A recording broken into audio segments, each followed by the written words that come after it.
In the last video, we saw two office workers fighting as a girl accused her senior of stealing her snacks that were actually taken away by Bat. Their quarrel is cut short as Bat arrives there looking for something to help Sejun. The humans freak out on seeing him and throw bananas at him, and Bat has to return because he doesn't know what to do. On the other hand, the Monkey King tells his people to lock Sejun up while he prepares for a war with the gorilla chief. Suddenly, Bat returns to him, feeling sad that he couldn't get anything helpful, but Sejun is glad that he has got something to eat. As the two of them enjoy the banana, a monkey sees them and tries attacking them, but the sight of the banana alters his brain chemistry. He bows down before Sejun, calling him the being of prophecy. At the same time, Kwang, Theo, and Garen visit the Minotaur King to use the waypoint, and he sends Ox 3 and Cow 4 with them.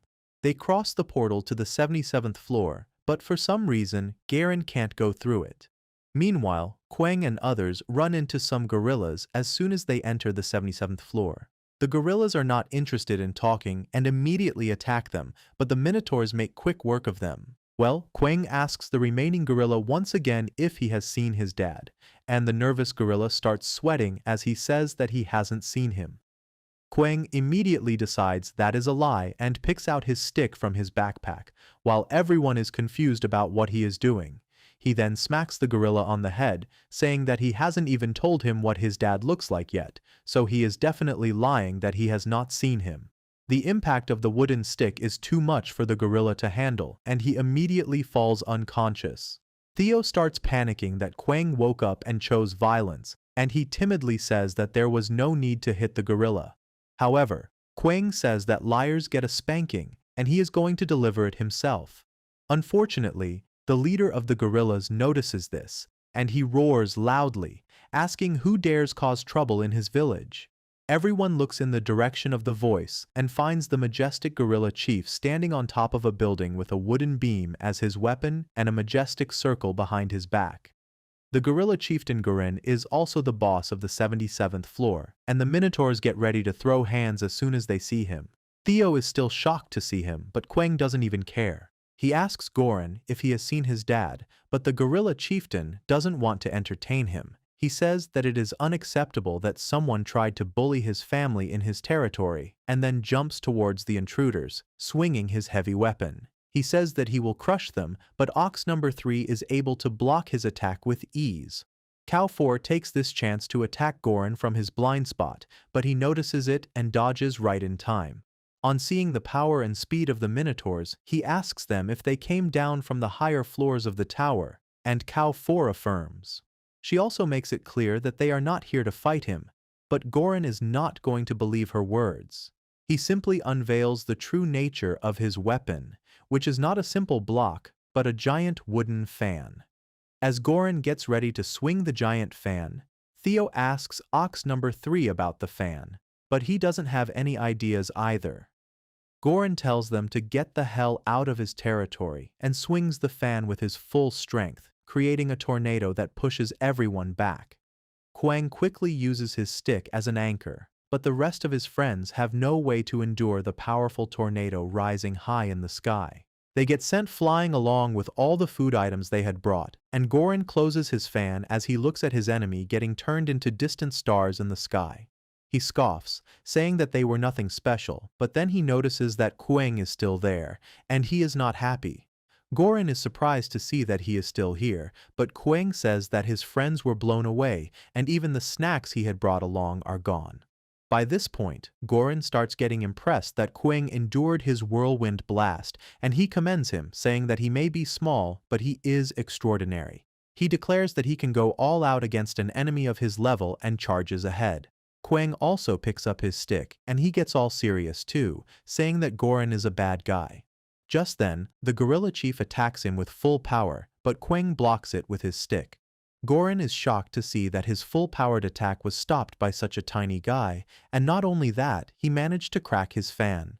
Kwang suddenly enters his true form and menacingly tells Goran that he is even worse than a liar before suddenly smashing him with his stick. Goran somehow blocks the attack even though his feet get planted on the ground while trying to defend himself. But the blockage doesn't hold long enough, and Quang's staff comes down, wrecking Goren's golden crown and smashing his head. Quang immediately returns to his small size after knocking out the gorilla chief. He keeps pouting even as Goren lays unconscious on his feet with a cartoonishly large bump on his head. On the other hand, Seijun is dealing with another dilemma on his side. He can barely understand what is going on as he sits on the throne of the Monkey King, and a couple of monkeys are fanning him while the others bow down before him.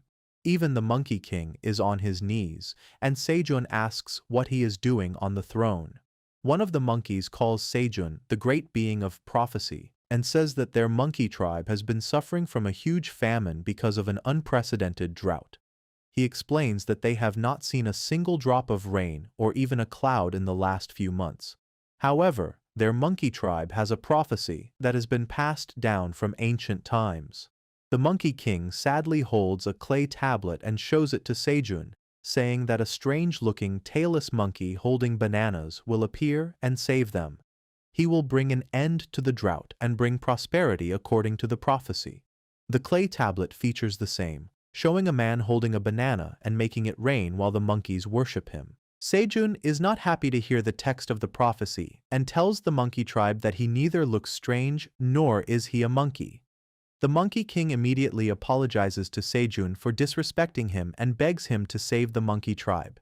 He immediately commands an underling to bring out the special treats, and a monkey comes there holding some food on a plate made out of leaves.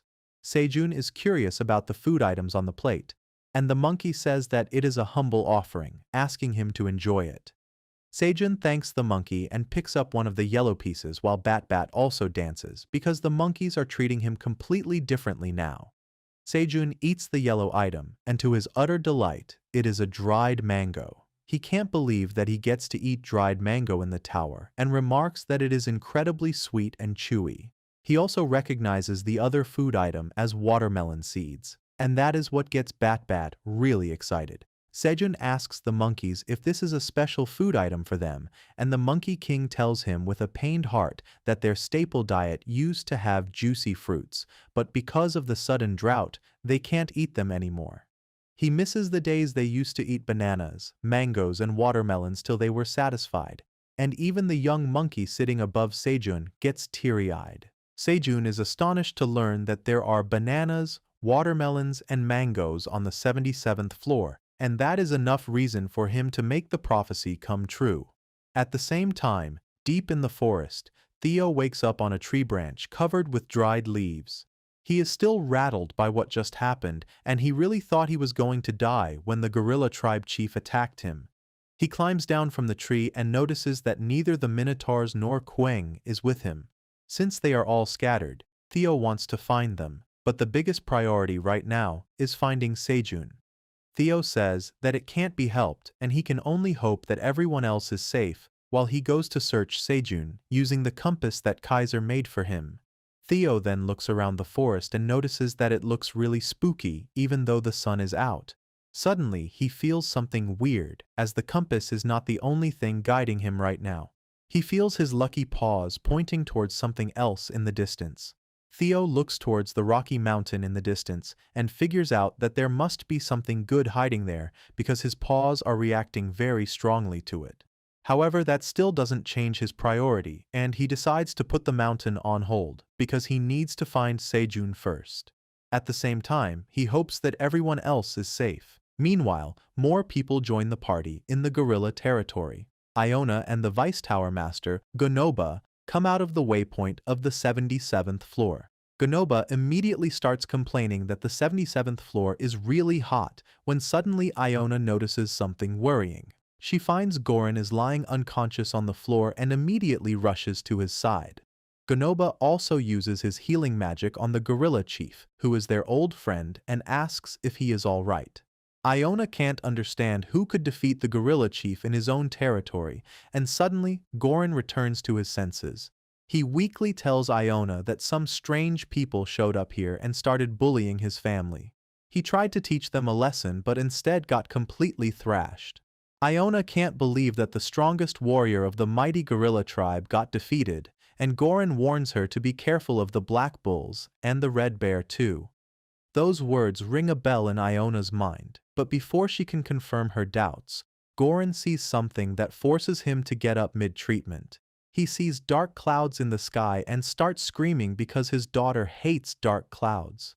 Ganoba asks him what he means by that, but Goran immediately goes to fetch his fan that he finds got broken when Quang attacked him earlier. He starts worrying about his pretty daughter, wondering if she has been feeling lonely lately because she has been crying a lot recently. He says that when dark and gloomy clouds gather, he tries to scatter them with his power to make the weather clear, also causing the drought for the monkeys most probably.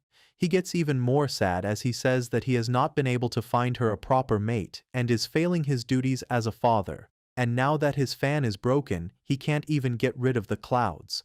Goran suddenly starts crying, saying that he is too weak to protect his family, while Iona and Ganoba nervously stare at each other, wondering if the old gorilla has gone nuts. Meanwhile, the cause of the dark clouds above the monkey territory is Sejun, who uses his skills to make it rain. The monkeys dance in joy because it has been a really long time since they saw rain. They start chanting Sejun's name, and he basks in glory and praise. While he stands there proudly, Theo finds him thanks to the compass, and he is surprised to see that he doesn't need to rescue Sejun. Instead, Sejun has already established dominance on the 77th floor. That's all for this video. Sejun might have solved the problems of the monkeys, but he still has got to deal with them occupying the farmland. The gorillas are another story, but with Iona there, things should end up quite peacefully. Let's see what happens in the next video, and till then, check out other videos on our channel.